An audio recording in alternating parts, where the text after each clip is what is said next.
un México con hambre y con sed de justicia. Hola, amigos de Tutoriales Gerberin, sean bienvenidos a un nuevo video. Pasando en pocos días de expresidente corajudo y visionario a villano vilipendiado por su propio pueblo. Pensar en México sin duda alguna es pensar en todo lo bello que tiene este país, como su gastronomía, sus paisajes, su comida o incluso en las personas que siempre dan la bienvenida a su país.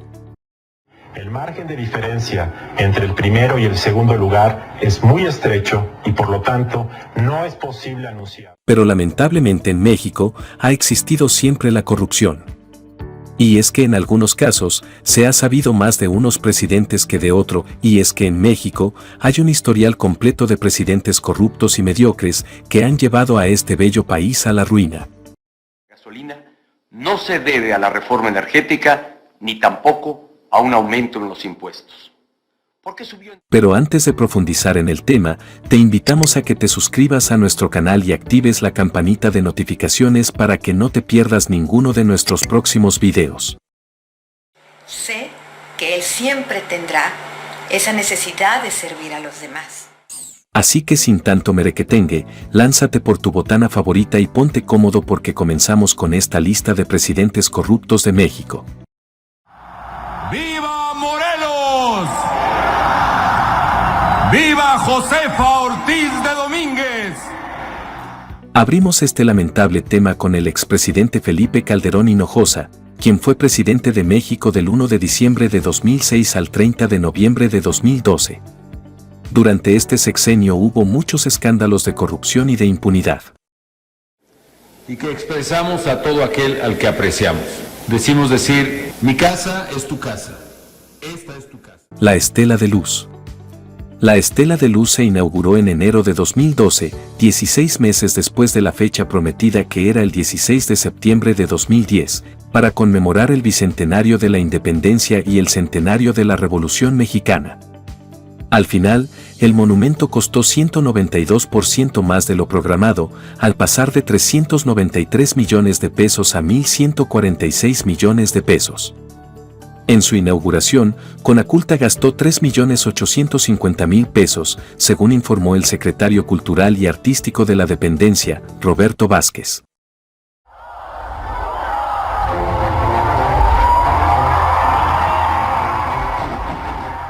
Turiste. La Auditoría Superior de la Federación detectó que durante 2010 Turiste realizó contratos fuera de la norma, entre ellos los que asignó a nombre de la Fundación Bicentenario por 198 millones de pesos, sin convocar a licitación pública. El sistema de agencias turísticas del Instituto de Seguridad y Servicios Sociales de los Trabajadores del Estado fue el encargado de organizar las ceremonias oficiales del presidente, así como los eventos de la Presidencia de la República durante la administración de Calderón Hinojosa, asignando los contratos sin concurso de por medio. Y próspero que todos queremos alcanzar. Odebrecht.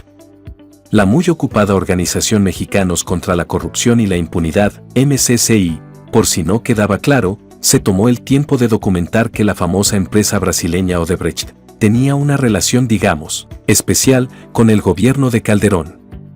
Por su parte, la Auditoría Superior de la Federación, siempre atenta, señaló algunas peculiaridades en las obras que la compañía se llevó bajo el brazo, que para sorpresa de nadie, está vinculada a esquemas de corrupción en prácticamente toda América Latina, incluyendo a sus filiales. Los documentos de la ASF, jugando al detective, revelan anomalías en la refinería de Minatitlán, en Veracruz.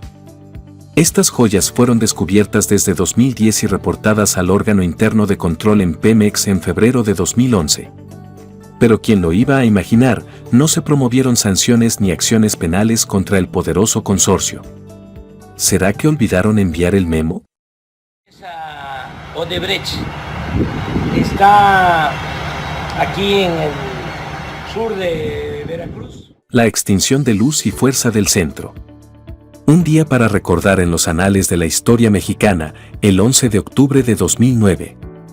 Por un capricho, decreto presidencial, se decidió que Luz y Fuerza del Centro era historia.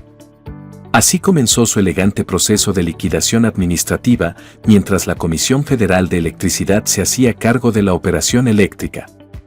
Felipe Calderón, en un gesto de generosidad, dejó a más de 44,000 trabajadores de la compañía buscando nuevas oportunidades de empleo. Y no olvidemos a los 22,000 jubilados que se vieron inesperadamente sumergidos en una emocionante aventura al borde del abismo financiero. Por esa razón que hoy publiqué un decreto mediante el cual se extingue Luz y Fuerza del Centro. La exitosísima, según Calderón, guerra contra los altos mandos de grupos criminales. Qué episodio tan memorable de la administración de Calderón Hinojosa. A este periodo lo llamaron la guerra contra los malos, que en un giro inesperado, resultó en cientos de miles de fallecidos y convirtió al país en un escenario de violencia digno de una película de Hollywood. En enero de 2007, Calderón, en un despliegue de moda militar, visitó la 43 Zona Militar en Apatzingán en Michoacán.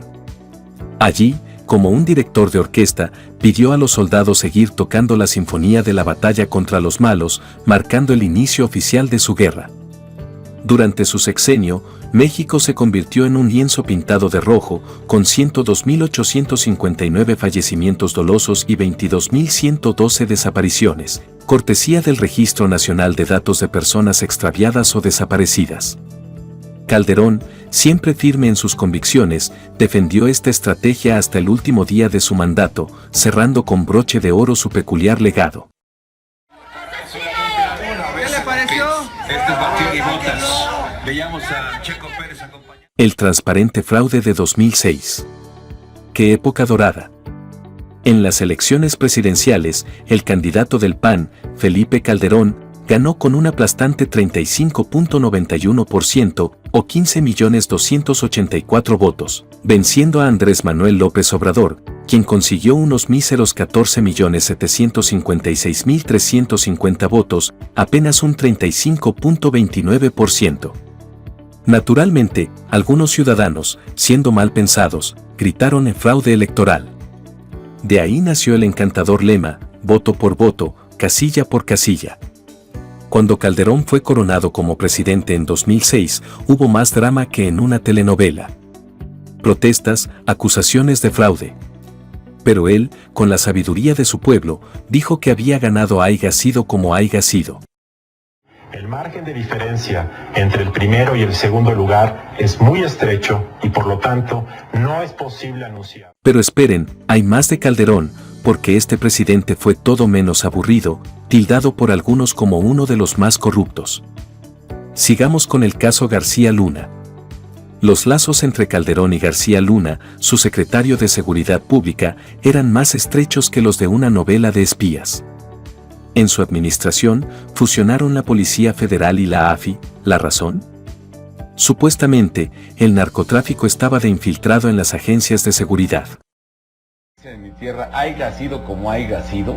O sea, no importa. No, sí importa, pero yo respeto la opinión que tenga todo el mundo. García Luna, el superpolicía, se colgó 2 medallas de Calderón, el combate al secuestro y la creación de una policía científica. El 5 de julio, su mano derecha, Luis Cárdenas Palomino, fue atrapado. Este hombre, condecorado hasta los dientes por Calderón y España, y aclamado como el mejor policía de México, ahora es procesado por tortura. Mientras que Genaro García Luna fue declarado culpable en un juicio en una corte de Estados Unidos y se encuentra a la espera de sentencia por tráfico de sustancias y nexos oscuros. ¿Qué más corrupción existe detrás de Calderón? Veremos por qué esta trama continúa. En minutos llegó la reacción por Twitter del expresidente de México, Felipe Calderón. Me he reservado opinar sobre el juicio al ingeniero García. Enrique Peña Nieto, el rey del drama político, 2012 a 2018. Ahora, cambiamos de canal a Enrique Peña Nieto, el sucesor de Calderón con un peinado siempre impecable. Cambiamos del PAN al PRI, pero el drama político continúa. ¡Viva Guerrero! ¡Viva la independencia nacional! Comencemos con el romántico matrimonio de Enrique Peña Nieto y Angélica Rivera, que muchos consideraron un cuento de hadas, patrocinado por un contrato jugoso. Se rumoreaba que Televisa había ofrecido a Peña Nieto un catálogo de estrellas para elegir esposa, y la afortunada fue la famosa gaviota, la queridísima Angélica Rivera. Todo por su popularidad, que venía de maravilla para mejorar la imagen del entonces mandatario. El matrimonio, que sobrevivió todo un sexenio, terminó justo cuando el reinado de Peña Nieto concluyó. ¡Qué coincidencia! Gracias a engaños. Así lo sostiene una investigación dada a conocer por el semanario mexicano Proceso y el portal Aristegui. Pero no solo de amor vive el hombre, también de lujosas casas. Ahí tenemos la famosa Casa Blanca, un humilde nidito de $7 millones. Una Casa Blanca en un barrio lujoso de la Ciudad de México. Resulta que el grupo IGA, muy amigo de Peña Nieto desde sus días como gobernador, construyó la casa. Angélica Rivera afirmó que lo pagó con su carrera de actriz, pero, ¿quién sabe? Años en el medio artístico, como actriz, conductora, y además realicé diferentes campañas de publicidad, por los cuales... En el emocionante culebrón de Peña Nieto, no podemos dejar de mencionar el episodio estelar, la estafa maestra. Aquí, los guionistas se lucieron con una trama que involucra una red de empresas fantasmas tan elaborada que ni el mejor novelista de misterio lo hubiera imaginado. ¿El botín? Nada más y nada menos que más de $400 millones. Hasta los expertos en finanzas necesitarían una calculadora para seguirle la pista a tanto dinero. Un verdadero espectáculo de malabares financieros que dejó a más de uno con la boca abierta. En esta historia, el ingenio para desviar fondos fue, sin duda, digno de un premio, aunque no precisamente de ética. El entramado que podría llegar al propio expresidente Enrique Peña Nieto.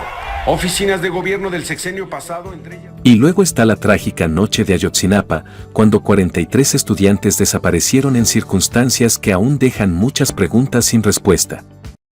Por uno de los autobuses que utilizarían para viajar hacia Ciudad de México y se lo toman a la fuerza. En este video del programa... Lo que comenzó como una práctica habitual en Guerrero, la retención y uso temporal de autobuses por estudiantes, se convirtió en una pesadilla el 26 de septiembre. Ese día, la respuesta de las autoridades fue cualquier cosa menos ordinaria. Los policías municipales de Iguala, en un giro inesperado y violento, abrieron fuego contra los estudiantes, bloqueando su salida de la ciudad. Con la ayuda de otras corporaciones y civiles, que más tarde se revelarían como parte de una organización criminal, cerraron el paso a 5 autobuses.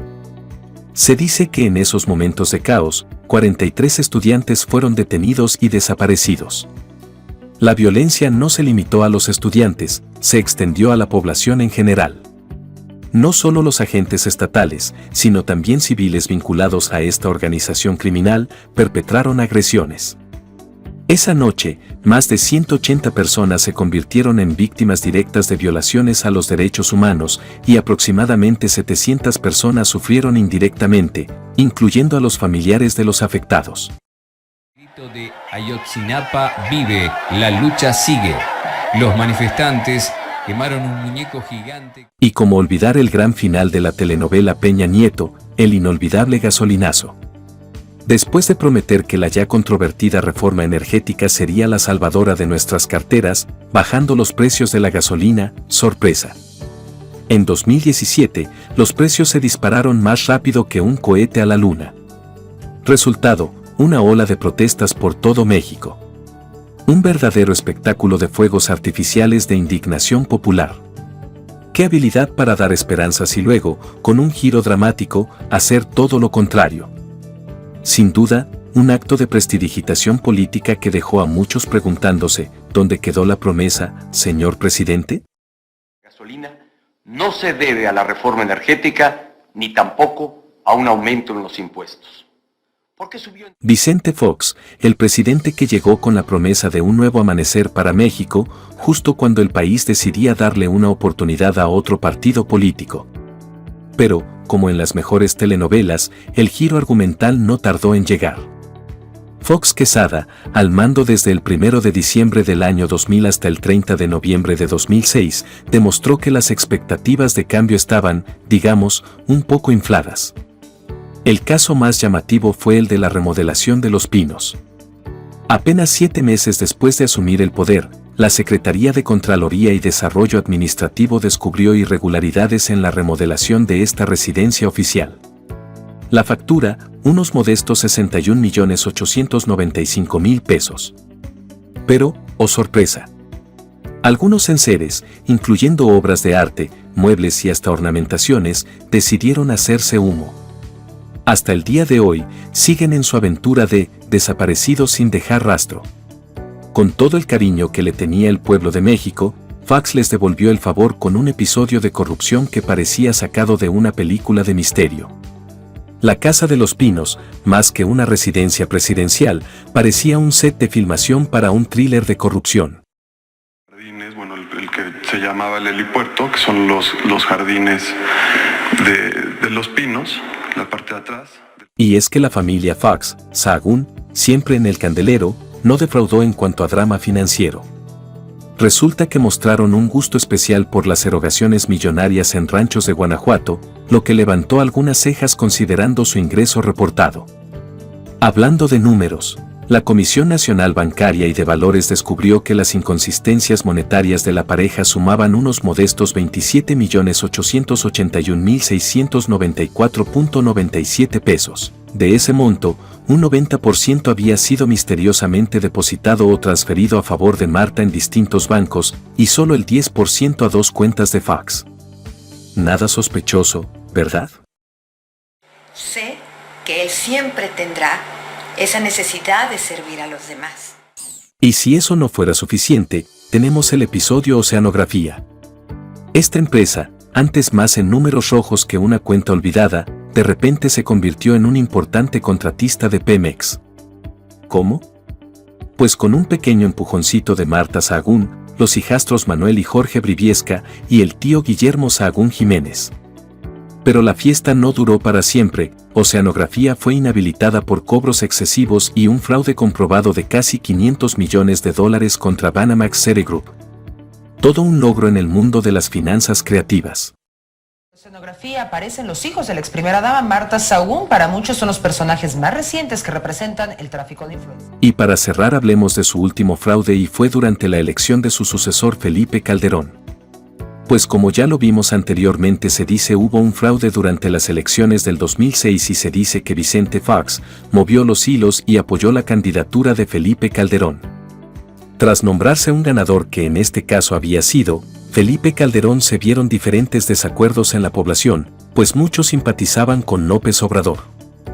Aunque la diferencia fue mínima en la elección, fue Calderón quien gobernó a México en 2006 hasta 2012.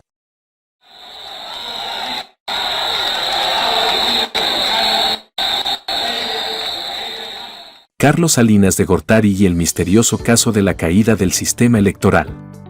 Si hay un episodio que define, sospechoso, en la política mexicana, es sin duda la elección presidencial del 6 de julio de 1988. Imagine el escenario: el conteo preliminar de votos mostraba al candidato del Frente Democrático Nacional, Cuauhtémoc Cárdenas Solórzano, adelante del priista Carlos Salinas. Pero, en un giro digno de una novela de suspenso, una repentina falla interrumpe el flujo de datos. Y cuando el sistema se recupera, ¡oh sorpresa!, Salinas aparece mágicamente en primer lugar. Este episodio, conocido como la caída del sistema, fue como un truco de magia de baja calidad que nadie compró. El resultado final mostró a Salinas ganando con un 50.36%, seguido por Cárdenas con un 31.12% y el panista Manuel Cloutier con un 17.07%. Esta casualidad dejó a más de uno preguntándose sobre las maravillas de la tecnología electoral y el oportuno timing de las fallas de sistema. ¿Qué manera de empezar un gobierno? Computadora. Afortunadamente no del verbo caerse, sino del verbo callarse. Sí se está afectando gravemente la información. La era de Carlos Salinas de Gortari, el gran mago de las privatizaciones. Durante su mandato, Salinas transformó el escenario empresarial mexicano con una varita mágica llamada privatización. Teléfonos de México, Altos Hornos de México, Mexicana de Aviación, Aeronaves de México, y no uno ni dos, sino 18 bancos, incluyendo joyas como Banamex y Bancomer, pasaron de las manos del Estado a las del sector privado. La privatización de Telmex fue como sacar un conejo de un sombrero, no solo modernizó las telecomunicaciones, sino que también convirtió a Carlos Slim en uno de los hombres más ricos del planeta. Habla de un truco exitoso. De las 1.115 empresas estatales en 1982, solo quedaron 203 en 1999. Eso es lo que yo llamo una dieta extrema para el Estado. Esta transformación no fue solo por hacer espacio en el garaje del gobierno, sino también un requisito para entrar al glamuroso club del Tratado de Libre Comercio de América del Norte y cumplir con los deseos del FMI durante las crisis de los 80. Gracias a estas privatizaciones, surgieron familias multimillonarias que antes del Chogu de Salinas ni en sueños existían. ¿Qué manera de reescribir la historia económica de México? Nosotros privatizamos los bancos, la compañía telefónica, las líneas aéreas, la siderurgia. Pero también recordemos que este peculiar presidente también fue acusado del fallecimiento de Luis Donaldo Colosio. Y es que en el turbulento periodo de Carlos Salinas de Gortari, un oscuro capítulo capturó la atención de México y sigue siendo objeto de debate y especulación: el asesinato de Luis Donaldo Colosio. El 23 de marzo de 1994, Colosio, entonces candidato a la presidencia por el PRI y visto como el sucesor predilecto de Salinas, fue trágicamente asesinado en Tijuana, Baja California, durante un acto de campaña. Este magnicidio, el primero en la historia moderna de México, dejó una herida profunda en el tejido político y social del país. Lo que siguió fue un torbellino de teorías, rumores e irregularidades en la investigación. Un clima político enrarecido y lleno de sospechas llevó a gran parte de la opinión pública a creer que el asesinato había sido orquestado desde las altas esferas del PRI, con posible conocimiento del gobierno federal de Salinas. Se rumoreó en la prensa que Salinas había exigido a Colosio renunciar a su candidatura y que ante su negativa se tomó la drástica decisión de asesinarlo.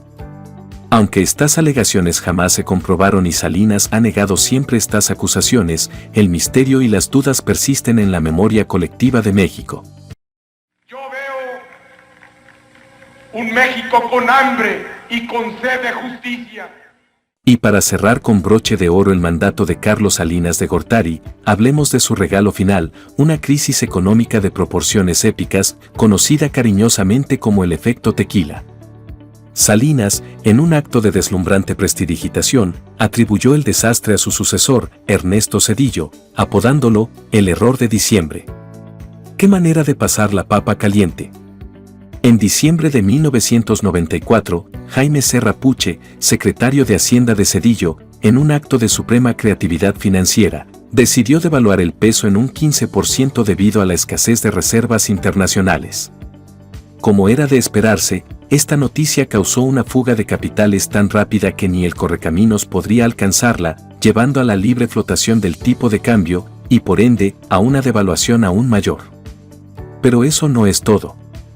Estados Unidos, como buen vecino, intervino con un préstamo de $20,000 millones, pero con la condición de que México subiera sus tasas de interés. El resultado, miles de empresas y familias con deudas más grandes que su futuro. Lo más irónico de todo esto es que la crisis fue el gran final de un acto de malabarismo financiero del gobierno de Salinas.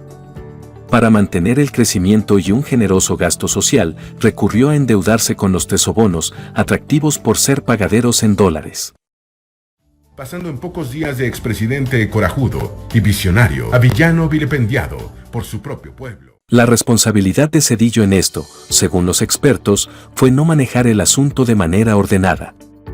El resultado fue una de las peores crisis en la historia económica de México, contracción del PIB, aumento de la pobreza y el desempleo, y el contagio a otros países. Bravo, un efecto dominó internacional cortesía del efecto tequila. Y no olvidemos la maniobra del Fobaproa, maniobra efectuada entre el gobierno de Salinas y ejecutada durante el gobierno de Zedillo. ¿Pero qué es el Fobaproa? El espectáculo de magia financiera más grande de México. Imagínate un banquete de lujo, con todo el glamour y el brillo, pero solo para una élite de privilegiados. Los banqueros, los verdaderos reyes de la fiesta, degustan platos exquisitos en la cabecera, mientras el resto del país, los contribuyentes, aguardan afuera, con la ilusión de participar. Pero, oh sorpresa. su papel no es de invitados, sino de pagadores de una fiesta a la que jamás accedieron.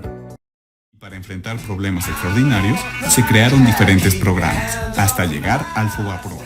El FOBAPROA, disfrazado inicialmente como un salvavidas para bancos en peligro, pronto se convirtió en una impresionante ilusión financiera. Las deudas de los bancos, por un acto mágico del gobierno, se transformaron en deudas públicas. Los bancos, limpios y radiantes, mientras el pueblo mexicano abría la cartera para descubrir la sorpresa de una deuda monumental. Este truco, digno de un ilusionista de primera, mostró la destreza de los poderes económicos y políticos para cuidarse las espaldas.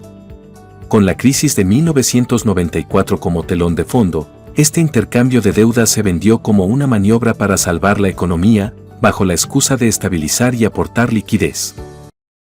Están endeudadas y pagando casi sin saberlo los errores de políticos y empresarios bancarios. Y así, los contribuyentes mexicanos, con el sudor de su frente, pagaban impuestos que se desviaban para cubrir los excesos y malas gestiones de bancos que, en lugar de enfrentar las consecuencias de su imprudencia, recibieron un rescate pagado por aquellos a quienes nunca les extendieron la mano. El FOBAPROA es una cruda lección de cómo se convierte una crisis en una oportunidad dorada para unos pocos, a costa del esfuerzo y sacrificio de muchos. Una historia de cómo los platos rotos de la élite financiera son pagados por aquellos que ni siquiera fueron considerados para el festín. Teníamos una moneda que estaba sobrevaluada, el creciente déficit en la balanza comercial. Y hasta aquí el nuevo video. Dinos qué opinas sobre estos presidentes corruptos de los últimos tiempos. Tal vez te tocó vivir alguna de estas situaciones, por eso te invitamos a que nos dejes tu comentario. Te invitamos a que te suscribas. Y si te es posible, nos regales un me gusta y compartas con tus amigos este video. Hasta la próxima.